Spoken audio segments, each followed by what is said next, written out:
Hello student, स्वागत है आपका आईसीटी वर्चुअल क्लासेस में। तो क्लास आप अच्छे होंगे और अच्छे से पढ़ाई यहाँ पे कर रहे होंगे। तो आज हम यहाँ पे चैप्टर नंबर 7 को रिवाइज करेंगे, जिसका नाम है बायोडाइवर्सिटी इन लिविंग ऑर्गेनिज्म। तो यहाँ पे हम पढ़ेंगे, हमने पढ़ा है लिविंग ऑर्गेनिज्म के बारे में और उनमें जो बायोडाइवर्सिटी होती है, जो विविधता होती है, किस प्रकार से होती है। आज हम इस चैप्टर को फिर से रिवाइज करेंगे और जितने भी टॉपिक हैं फिर से हम उसे क्लियर करेंगे। तो सबसे पहले बात कर लेते हैं बायोडाइवर्सिटी, जो हमारे चैप्टर का नाम है। सबसे पहला जो वर्ड हमारे पास आता है वो है बायोडाइवर्सिटी, यानी कि विविधता। तो विविधता क्या होती है? कोई भी एक चीज है, उसकी जो अलग अलग वैरायटी हमें देखने को मिलती है, या उसके अलग अलग जो रूप होते हैं। जैसे कि हमने ह्यूमंस को देखा, हमने मनुष्यों को ही देखा, तो हर एक व्यक्ति क्या होता है, अलग अलग दिखाई देता है। हर एक व्यक्ति वहाँ पे अलग अलग है। वैसे ही हमने कहा कोई वस्तु है, और वस्तु भी क्या होते हैं, अलग अलग प्रकार के होते हैं। चाहे वो कोई भी चीज हो, हम अपनी लाइफ में जितनी भी चीजें यूज करते हैं उनके अलग अलग रूप होते हैं, अलग अलग वैरायटी होता है। यानी कि काम सेम है लेकिन वैरायटी अलग होगी। जैसे कि हमने एग्जाम्पल में लिया था, हमने कहा स्कूल बैग। तो काम क्या है बैग का? काम का यही, उसका काम यही है कि कुछ चीजों को कैरी करना, लेकिन उसकी वैरायटी अलग अलग होती है। वैसे ही हमने कपड़ों की बात की है, वैसे ही हमने शूज की बात की है। हर एक सामान जो हम यूज करते हैं, यानी कि अलग अलग जो रूप होते हैं, अलग अलग जो वैरायटी होती है, उसे ही हम क्या कह रहे हैं, विविधता कह रहे हैं। उसी प्रकार हम क्या देखते हैं, जीवों में भी विविधता देखते हैं। यानी कि अलग अलग प्रकार के जो जीव जंतु होते हैं, उसी को हम वैरायटी कहते हैं। अभी हम वैरायटी देख रहे थे कपड़ों में, हमने कहा टी शर्ट है, और टी शर्ट की भी अलग अलग वैरायटी हमारे पास आती है। अब हम सेम वही बात लागू कर रहे हैं किसी भी जीव पर। हमने कहा कोई प्राणी है और उसमें भी अलग अलग वैरायटी है। कुछ ऐसे होते हैं जो पानी में रहते हैं, कुछ ऐसे होते हैं जो स्थल में रह रहे हैं। तो दोनों में वैरायटी आ गई है, अलग अलग। हम देख रहे हैं कि उनमें क्या है, उनके गुणों में, उनके लक्षणों में यहाँ पे क्या है, विभिन्नता पाई जाती है। तो यही हमें देखना है। हमारी जो अर्थ है वहाँ पे मिलियंस ऑफ स्पीशीज होती हैं, यानी कि बहुत सारी स्पीशीज यहाँ पे पाई जाती हैं, बहुत सारे जीव यहाँ पे पाए जाते हैं, और हर एक जीव एक दूसरे से क्या होता है, भिन्न होता है। जैसे कि हम देख रहे हैं कि जाति के लेवल पे, स्पीशीज लेवल पे हम देख रहे हैं।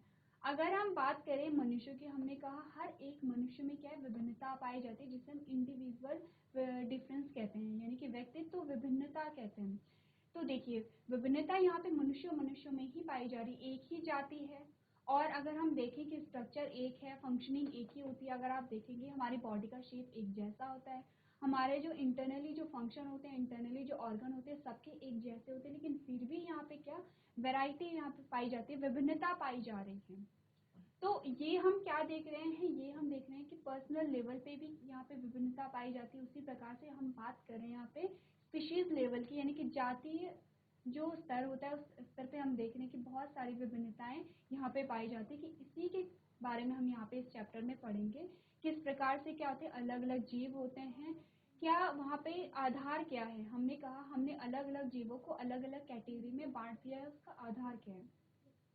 जैसे कि हमने कहा, अभी हम बात कर रहे हैं व्यक्तित्व विभिन्नता की, यानी इंडिविजुअल डिफरेंसेस की हमने बात की। हमने कहा आधार क्या है यहाँ पे। तो देखिए, शारीरिक संरचना हमारी एक सी है, तो ये तो आधार नहीं हो सकता है, क्योंकि शारीरिक संरचना जब एक जैसी है। हमने कहा कि यहाँ पे हमारा व्यवहार हो सकता है, हमारा यहाँ पे जो हमारे इंटेलेक्चुअल जो डेवलपमेंट है वो हो सकता है, यानी कि हमारा मस्तिष्क का विकास कितना हुआ, किस प्रकार से हुआ है। मेनली हम यहाँ पे व्यवहार को देखते हैं।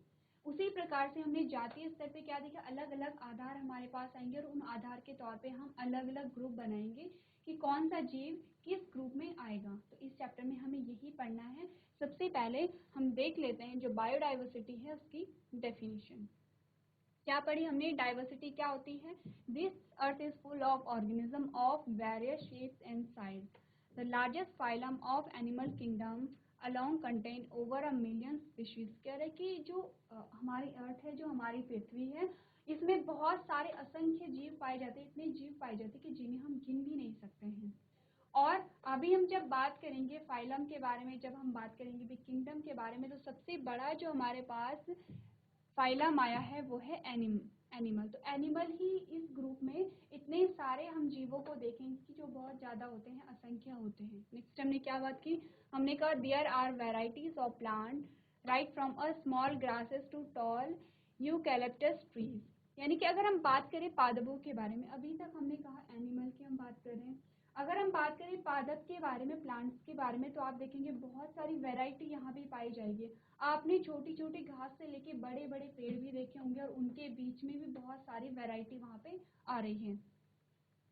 This variety in living beings is called diversity, यानी कि ये जो वैरायटी है, ये जो विविधता जीव जंतुओं में पाई जाती है, उसे हम क्या कहते हैं, डाइवर्सिटी कहते हैं।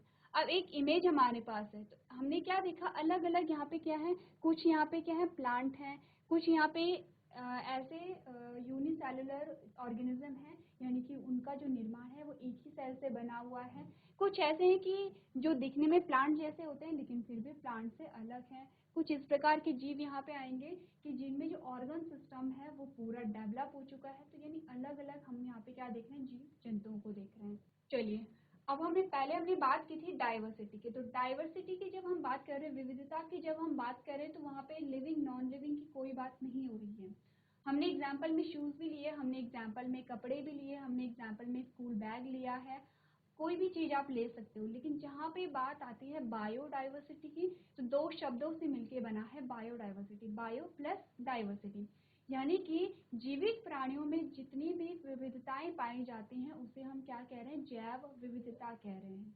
तो क्या पढ़ा हमने कहा the variety of animals and plants living in a given geographical area is called a biodiversity of that geographical area.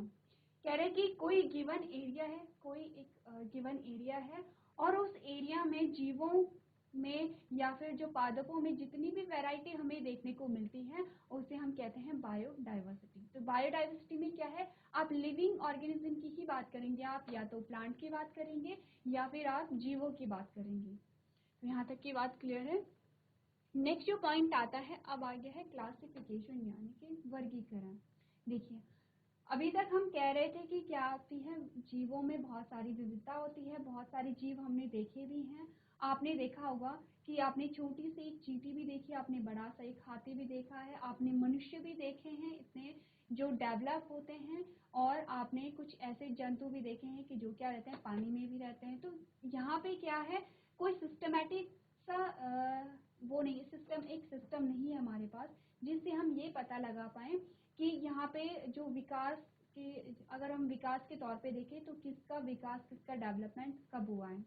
जैसे कि हमने कहा कि कुछ ऐसे जीव भी हैं जो हमने अभी एग्जाम्पल लिया था कि पानी में रह रहे हैं, और कुछ ऐसे हैं जो स्थल में रह रहे हैं।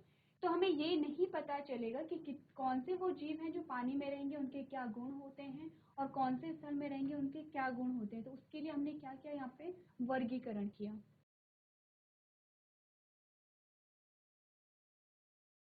अब वर्गीकरण से हमने क्या किया, हमने देखा कुछ गुणों के आधार पर हमने जो जीव जंतु होते हैं उन्हें अलग अलग कर दिया।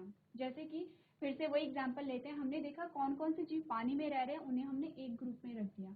हमने कहा कौन कौन से जो जीव है पानी में नहीं रहते उन्हें हमने अलग ग्रुप में रख दिया। इस प्रकार से हमने अलग अलग ग्रुप बनाए और एक ग्रुप में हमने उन जीवों को रखा जिनके जो गुणधर्म है वो समान है एक दूसरे से, जो जिनके लक्षण मेल खा रहे हैं उन्हें हमने एक ग्रुप में रख दिया। तो कैसे डिफाइन करेंगे हम क्लासिफिकेशन को, हमने कहा classification is the division of organism on the basis of characteristics into a group and sub group.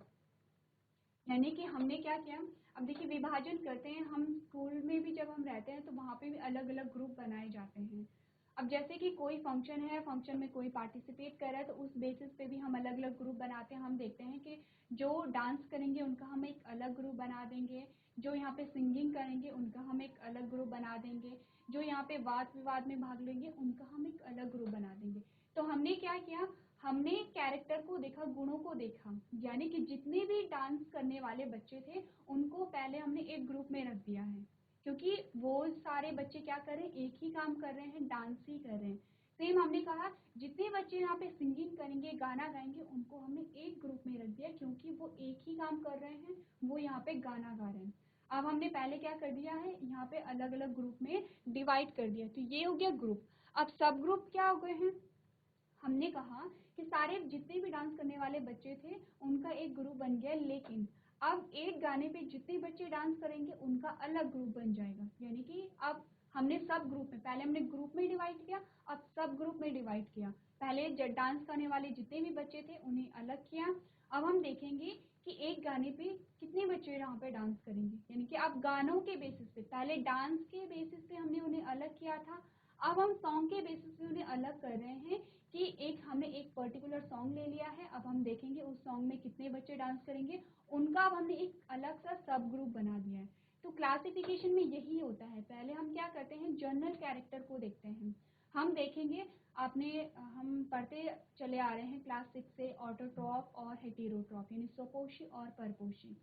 तो पहले क्या है, हम जनरली देखेंगे कौन से स्वपोषी होते हैं, कौन से परपोषी होते हैं। इसी प्रकार से हम और भी कैरेक्टर को देखेंगे। पहले जो कैरेक्टर लिया जाएगा वो एक सामान्य सा कैरेक्टर, सामान्य सा गुण लिया जाएगा।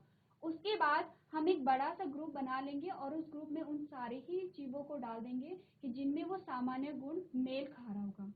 अब ये ग्रुप बहुत बड़ा हो जाता है, तो हमें क्या करना है, हमें ऐसा इस प्रकार का ग्रुप बनाना है कि जिसकी हम स्टडी आराम से कर सकें। तो हमने क्या किया, अब हमने और विशिष्ट गुणों को लिया और अब हमने उनको क्या कर दिया, सब ग्रुप में डिवाइड कर दिया गया है। तो नेक्स्ट इसके बाद जो हमारे पास हेडिंग आएगा उसमें ये कहा गया है कि इसकी आवश्यकता ही क्यों पड़ी, क्यों हम वर्गीकरण कर रहे हैं। क्योंकि जब हम बात कर रहे हैं वर्गीकरण के बारे में तो कुछ कॉम्प्लेक्स सी प्रोसेस लग रही है, क्योंकि हमें क्या करना है, पहले सबके कैरेक्टर को देखना है, उसके बाद हमें उन्हें अलग अलग डिवाइड करना है। और हम जानते हैं कि जीवों की डिस्कवरी होती रहती है, नए नए जीव मिलते रहते हैं। तो ऐसा क्यों हुआ कि हमें वर्गीकरण की आवश्यकता पड़ गई।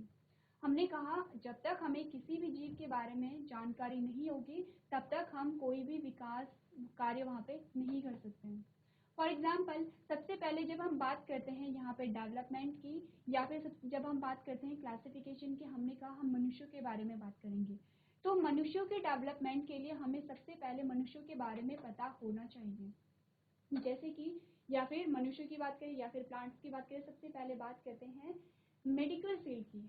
तो हमने कहा कि अगर कोई व्यक्ति यहाँ पे बीमार हो जाता है तो उसे सही करने के लिए हमें पता होना चाहिए कि वो जो व्यक्ति है उसके क्या क्या गुण हैं। और क्योंकि जब हमें पता होगा कि उसके क्या सामान्य गुण हैं तब हमें पता चलेगा उसके क्या असामान्य गुण हैं। जब हमें असामान्य गुण दिखाई देंगे तब हम उन गुणों पे कार्य कर सकते हैं, उसका रीज़न हम ढूंढ सकते हैं। वैसे ही हमने कहा कि प्लांट्स अलग अलग प्रकार के प्लांट्स होते हैं।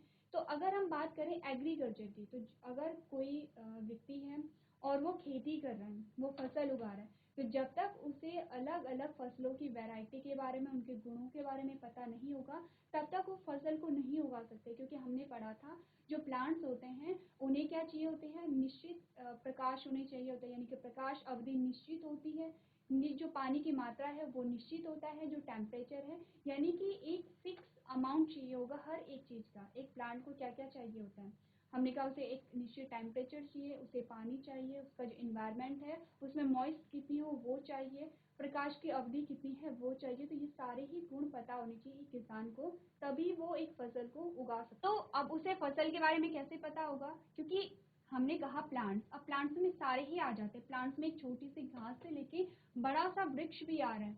तो ऐसा नहीं होगा कि उस छोटी सी घास के गुण भी समान होंगे और उस वृक्ष के गुण भी समान होंगे, दोनों के गुणों में बहुत ज़्यादा डिफरेंस पाया जाएगा। इसीलिए यहाँ पे क्या होता है, प्लांट्स भी है तो प्लांट्स में भी अलग अलग ग्रुप बने हैं कि कौन से ग्रुप में किस प्रकार का प्लांट आता है। आपने देखा होगा कि एग्रीकल्चर में क्या होता है, सीजन वाइज जो खेती है वो होती है, यानी किस सीजन में किस फसल को बोना है ये हर किसान को पता होता है। और ये तब संभव हो पाया है जब क्लासिफिकेशन किया गया। तो क्लासिफिकेशन सिर्फ इतना नहीं है कि हमने कहा एक ग्रुप में हमने मनुष्य रख दिए हैं, एक ग्रुप में हमने प्लांट रख दिए हैं, एक ग्रुप में हमने जो जलीय जीव हैं वो रख दिए। क्लासिफिकेशन बहुत डीप प्रोसेस है, यानी कि यहाँ पे जो भी क्लासिफिकेशन, जो भी वर्गीकरण किया गया है, यहाँ पे जो भी ग्रुप बने हैं वो बहुत ही सोच समझ के बनाए गए हैं। जैसे कि हमने कहा प्लांट के बारे में हम बात कर लेते हैं। तो हमें जब प्लांट के अलग अलग ग्रुप बने हैं तो उन ग्रुप के माध्यम से हमें ये पता चला कि किस सीजन में हम किस प्लांट को यहाँ पे उगा सकते हैं। सेकेंड, हमें ये भी पता चला कि किस प्लांट में मेडिसिनल वैल्यू है।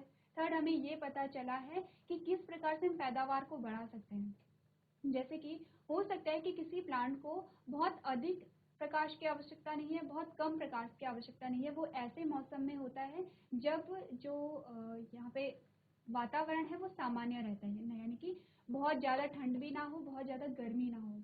अब जब हमें ये पता रहेगा कि इस पर्टिकुलर मौसम में वो पर्टिकुलर पौधा उग सकता है, वो पर्टिकुलर फसल को हम उगा सकते हैं, तो इससे क्या होगा, प्रोडक्टिविटी बढ़ेगी, क्योंकि सारे जो कंडीशन होंगी वो फेवरेबल होंगी, अनुकूल होंगे उस प्लांट के लिए। तो अगर वहाँ पे सारी कंडीशन फेवरेबल है तो वो प्लांट बहुत अच्छे से ग्रो करेगा। इन शॉर्ट हमें क्या पता चला, हमें ये पता चला कि वर्गीकरण से हम क्या करते हैं, अलग अलग ग्रुप बनाते हैं, यानी कि जिन जीवों में समान गुणधर्म पाए जाते हैं उन्हें हम एक ही ग्रुप में रखते हैं। अब जब हमने ग्रुप बना दिए तो अब उनकी स्टडी करना इजी हो गया है, क्योंकि एक रीज़न ये भी था कि हमने कहा कि अलग अलग जीव होते हैं। अब इतने सारे जीवों के बारे में हम अलग अलग स्टडी नहीं कर पाएंगे, तो हमने क्या किया, हमने एक ग्रुप को उठाया, उस ग्रुप के एक ऑर्गेनिज्म, एक जीव को हमने उठाया, उस पर हमने स्टडी की। अब जो भी रिजल्ट हमें उस जीव से मिले वो सारे ही रिजल्ट हमें उस ग्रुप से मिलेंगे, तो इससे ये भी फायदा हुआ है कि हमारा टाइम भी बचा है। तो अब हम समझते हैं कि वर्गीकरण क्या है और वर्गीकरण की आवश्यकता क्यों पड़ी है। तो नेक्स्ट हमारे पास है, हमने कहा need for system of a classification. आपने कहा because of a huge diversity in living beings it become very difficult task to study each of them by one. यानी कि इतने सारे जीवों में हर एक जीव की स्टडी करना, हर एक जीव के बारे में अध्ययन करना संभव नहीं था। सो हमने क्या किया, to make their study easier animal and plants were categorize in group and sub group. तो हमने क्या किया, यहाँ पे अलग अलग ग्रुप बनाए हैं और सब ग्रुप बनाए हैं। This system of a classification started. तो ऐसे ही करके क्या हुआ, जो क्लासिफिकेशन का जो सिस्टम था वो स्टार्ट हुआ। अभी तक हमने सिर्फ बेसिक चीज़ें ही पढ़ी है। हमने जाना है कि डाइवर्सिटी क्या होती है, हमने कहा कि डाइवर्सिटी किस प्रकार से हम उसे डिफाइन कर सकते हैं, हमने कहा हम क्लासिफिकेशन कर सकते हैं, वर्गीकरण कर सकते हैं, अलग अलग ग्रुप हम बना सकते हैं, और इन ग्रुप को बना करके हम क्या पढ़ सकते हैं, जो विविधता है, जो डाइवर्सिटी है, उसे और अच्छे से समझ सकते हैं। नेक्स्ट हमने बात कर ली कि जो क्लासिफिकेशन है उसकी क्या आवश्यकता यहाँ पे होती है। चलिए अब बात करते हैं बेसिस ऑफ क्लासिफिकेशन की। देखिए अभी तक हमने वर्गीकरण के बारे में बता लिया। अब हमने कहा कि कैसे क्या आधार होगा वर्गीकरण का, किस प्रकार से हम कह सकते हैं कि कौन से ग्रुप में कौन सा जीव आएगा। तो क्या क्या बेसिस होते हैं, कुछ यहाँ पे कुछ आधार होते हैं, उसके बेसिस में हम देखते हैं कि कौन सा जीव किस ग्रुप में आएगा। सबसे पहला जो हमारे पास आधार होता है वो है प्रेजेंस और absence of nucleus in cell. सबसे पहले आपको ये पता होना चाहिए कि सेल क्या होती है। कोशिका हम बहुत बार पढ़ चुके हैं, हमने कहा कोशिका हमारे शरीर की संरचनात्मक और क्रियात्मक इकाई होती है। अब हमने क्या किया था, हमने जब सेल के बारे में पढ़ा था तो सेल के पार्ट के बारे में हमने पढ़ा था। हमने कहा था सेल मेम्ब्रेन होती है, साइटोप्लाज्म होता है और न्यूक्लियस होता है। 3 इंपॉर्टेंट पार्ट होते हैं। इसके अलावा बहुत सारी ऑर्गेनेलीज होती हैं सेल में। अब बात आती है प्रेजेंस और एब्सेंस ऑफ न्यूक्लियस। तो न्यूक्लियस में क्या होता है, न्यूक्लियस एक मेम्ब्रेन बाउंड ऑर्गेनेलिज है, यानी कि जो न्यूक्लियस है, न्यूक्लियस के अंदर जो जेनेटिक मटेरियल होता है और न्यूक्लियस के बाहर क्या होती है, वहाँ पे न्यूक्लियर मेम्ब्रेन होती है। तो जिस भी सेल में हमने कहा ये कोई एक सेल है, ये न्यूक्लियर मेम्ब्रेन है और यहाँ पे क्या है, यहाँ पे जेनेटिक मटेरियल इस प्रकार से पड़ा हुआ है। जिस भी सेल में इस प्रकार का स्ट्रक्चर पाया जाएगा इसका मतलब वहाँ पे जो न्यूक्लियस है वो वेल डेवलप्ड है, यानी कि पूर्ण विकसित वहाँ पे हुआ है। लेकिन कुछ ऐसी सेल होती हैं जहाँ पे ये जो न्यूक्लियर मेम्ब्रेन है ये नहीं होती है। तो इसके बेसिस पे, इसके आधार पे यहाँ पे 2 प्रकार के जीव आते हैं।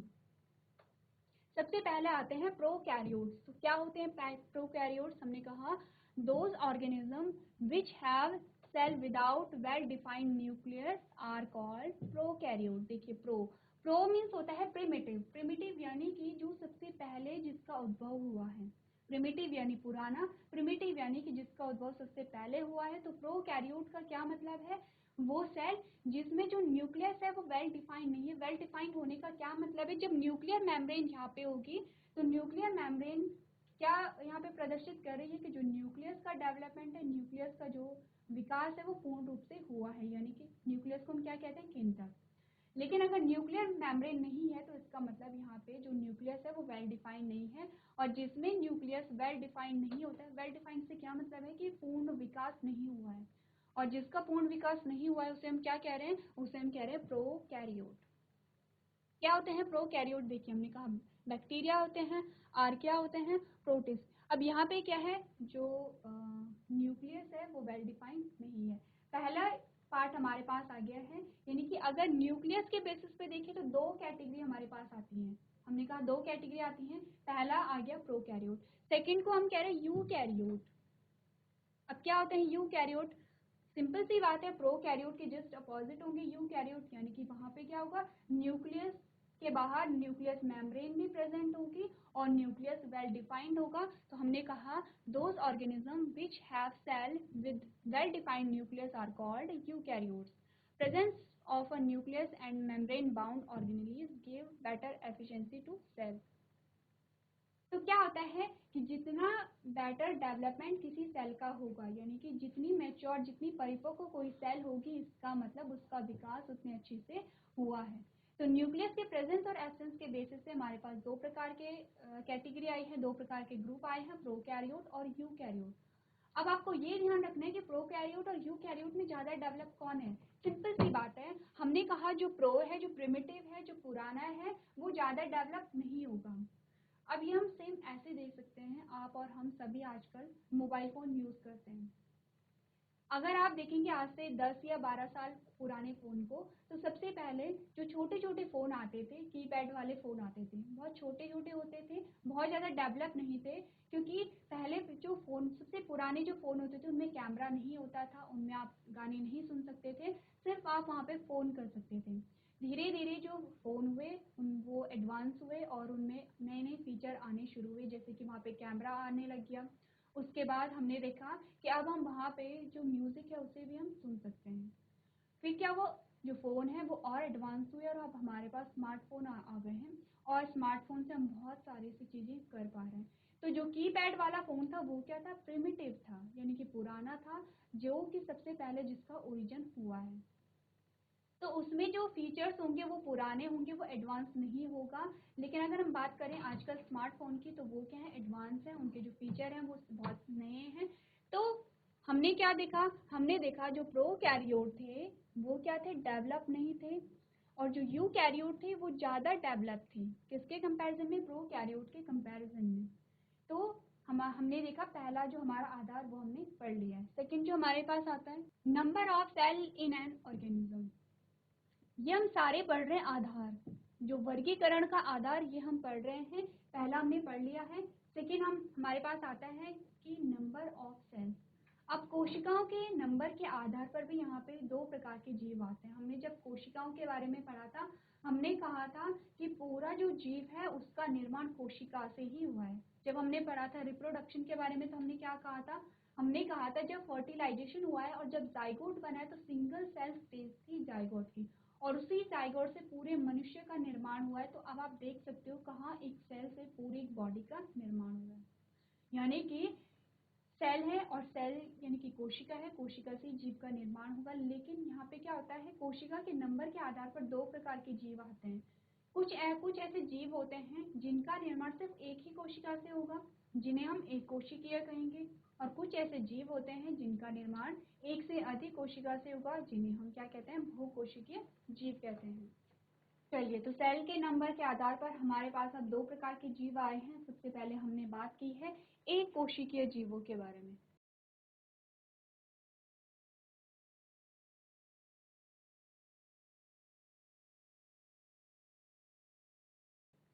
तो क्या होते हैं एक कोशिकीय जीव, हमने कहा वो जीव जिनका निर्माण सिर्फ एक ही सेल से होगा। अब जो जिनका निर्माण एक ही सेल से हुआ है और जिनका निर्माण बहुत सारी सेल से हुआ है, जैसे कि हमने कहा अगर हम मनुष्य की बात करते हैं, हमने कहा है बहुत सारी सेल को मिलके, यानी सेल के गुच्छे के निर्माण के बाद वहाँ पे क्या होता है, ऊतकों का निर्माण होता है। बहुत सारे ऊतक मिलके वहाँ पे एक अंग का निर्माण करेंगे और बहुत सारे अंग मिलके एक पूरे अंग तंत्र का निर्माण करेंगे और बहुत सारे अंग तंत्रों को मिला करके पूरी एक बॉडी का निर्माण होगा। ये बात हमने की थी। तो अगर हम कंपैरिजन करें, दूसरे जो हमारे पास आते हैं, हमने कहा बहुकोशिकीय।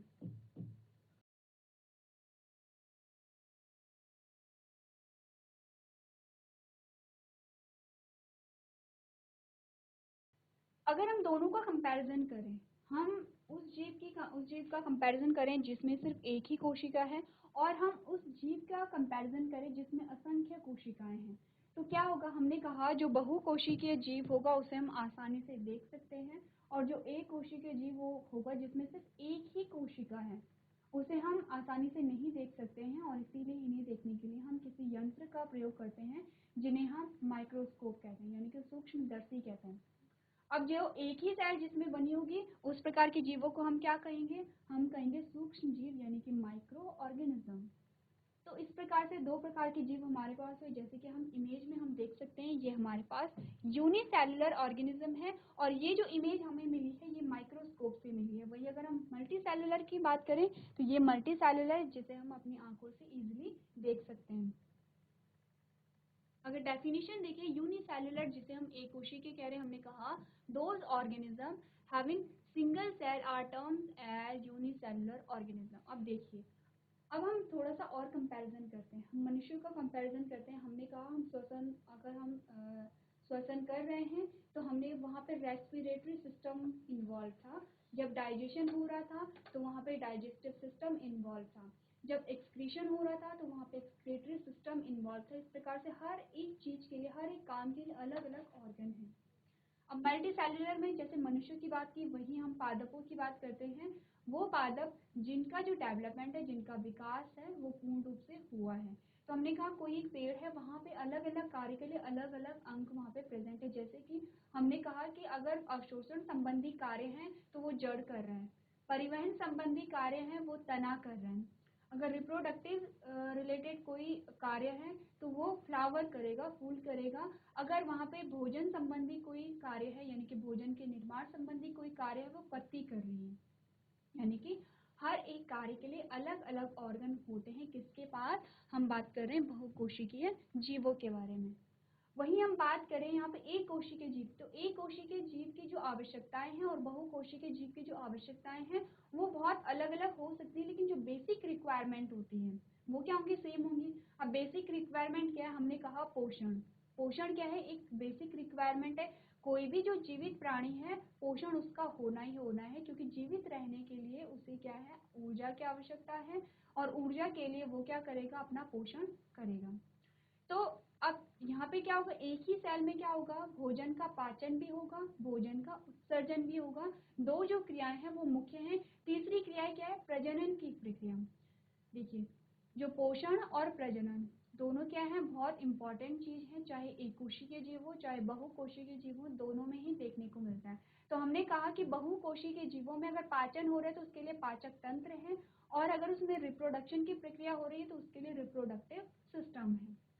वहीं हमने कहा एक कोशिकीय जीवों में उसी कोशिका में पाचन भी होगा, उसी कोशिका में उत्सर्जन भी होगा, उसी कोशिका में प्रजनन संबंधी कार्य भी होंगे। तो ये डिफरेंस होता है दोनों में। साथ साथ आप डिफरेंस को भी देखते चले जाएंगे। नेक्स्ट आपने क्या देखा? In them the single cell is responsible for carrying out all necessary function to maintain life. यानी कि जीवन जीने के लिए या फिर सरवाइव करने के लिए जितनी भी आवश्यक जो प्रक्रियाएं होती हैं, जो प्रोसेस होती हैं, सारी एक ही सेल के अंदर यहाँ पे पूरी होंगी। ये बात की थी हमने किसकी? यूनिसेलुलर की। सेकेंड हमारे पास जो कैटेगरी आई है वो है दूसरी मल्टी सेलुलर। हमने कहा those organism having more than one cell called multi cellular, यानी कि वो जीव जिनमें एक से अधिक कोशिकाएं होती हैं उन्हें हम क्या कहते हैं? बहुकोशिकीय जीव कहते हैं। Because of more number of cells, there can be some division of labor to gain more efficiency। यानी कि अब यहाँ पे कोशिकाओं का नंबर ज़्यादा होता है, बहुत सारी कोशिकाएं होती हैं, तो क्या करती हैं ये कोशिकाएं? परिपक्व होकर के अब काम का बंटवारा कर देती हैं। काम का बंटवारा किस प्रकार से करेंगे? हमने कहा कुछ कोशिकाएं अलग होकर के ऊतकों का निर्माण करती हैं, और वो ऊतक किसी अंग का निर्माण करता है। फॉर एग्जाम्पल, वो कुछ ऊतक मिलके हृदय का निर्माण कर रहे हैं, कुछ ऊतक मिलके किडनी का निर्माण कर रहे हैं। अब क्या होगा? यहाँ पे जो काम है, काम का बंटवारा हो गया है। कुछ सेल्स वहाँ पे किडनी के रूप में क्या कर रही हैं? रक्त को छानने का कार्य कर रही हैं। कुछ सेल क्या कर रही है? हृदय में क्या कर रही है? जो ब्लड है, ब्लड को पंप कर रही है। इस प्रकार से क्या होता है? जो ये जो सेल, जो बहुकोशिकीय जीव होते हैं, बहुत एडवांस होते हैं, और यानी कि पूरी परिपक्वता उनमें आ जाती है। इस प्रकार से आप क्या करेंगे, कैटेगरी को अलग अलग रखेंगे। अभी तक हमारे पास टोटल 4 ग्रुप आ गए हैं। हमने कहा यूकैरियोट, प्रोकैरियोट, यूनिसेलुलर और मल्टीसेलुलर। तो इस प्रकार से आप क्या करेंगे, वर्गीकरण को डिफाइन करेंगे। चलिए, अभी तक हमने बात कर लिया 2 आधारों की। पहला हमने बात किया है presence and absence of nucleus. Second हमने कहा है कि नंबर ऑफ सेल्स। जो तीसरा आधार हमारे पास आता है उसमें है मोड ऑफ न्यूट्रिशन, यानी कि जो पोषण है वो किस प्रकार से हो रहा है, इसके आधार पर भी हमारे पास अलग अलग कैटेगरी आती हैं। तो न्यूट्रिशन क्या होता है, हमने कहा जो अपने भोजन के निर्माण का तरीका या भोजन को ग्रहण करने का जो तरीका होता है उसे हम क्या कहते हैं, पोषण कहते हैं। अब पोषण के आधार पर 2 प्रकार के जीवों की हमने बात की थी। हमने कहा पहला है स्वपोषी,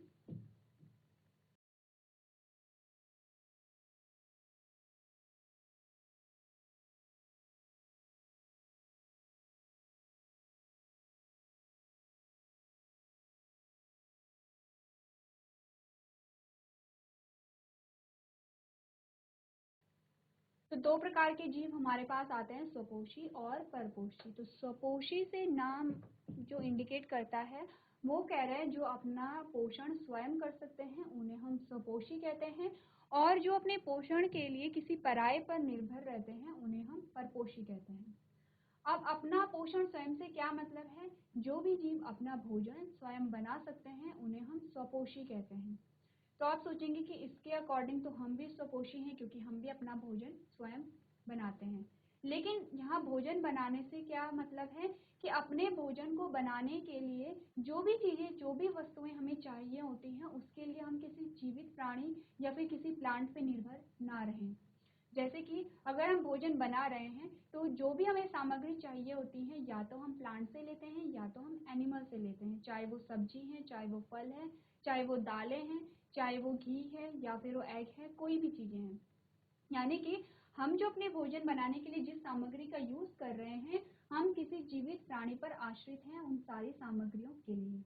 लेकिन अगर बात करें स्वपोषी की, तो स्वपोषी क्या करता है, जो अपने भोजन बनाने के लिए जो भी सामग्री की उसे आवश्यकता होती है उसके लिए वो किसी जीवित पे निर्भर नहीं रहता है। जैसे एग्जांपल है हमारे पास प्लांट, तो प्लांट हमारे पास स्वपोषी हैं।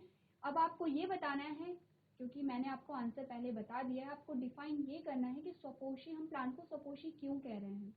तो हमने डिफरेंस बता दिया है कि जो स्वपोषी होते हैं वो क्या करते हैं, जो कच्ची सामग्री है उसे किसी जीवित प्राणी से नहीं लेंगे। तो हमने कहा अगर प्लांट अपनी कच्ची सामग्री को किसी जीवित प्राणी से नहीं लेते हैं तो वो कहाँ से अपने लिए सामग्री को इकट्ठा करते हैं। तो उससे पहले आपको ये पता होना चाहिए कि जो प्लांट्स है वो किस प्रकार से अपना भोजन बनाते हैं और भोजन बनाने के लिए उन्हें किन किन वस्तु या किस किस सामग्री की आवश्यकता होती है और उस सामग्री को वो कहाँ से प्राप्त कर रहे हैं। तो क्लास आज हमने जाना डाइवर्सिटी के बारे में, क्लासिफिकेशन के बारे में, और क्लासिफिकेशन के क्या क्या आधार हैं, क्या क्या बेसिस हैं उनके बारे में। तो आज के सेशन में हम इतना ही करेंगे। अभी तक क्लास में बने रहने के लिए आपका धन्यवाद।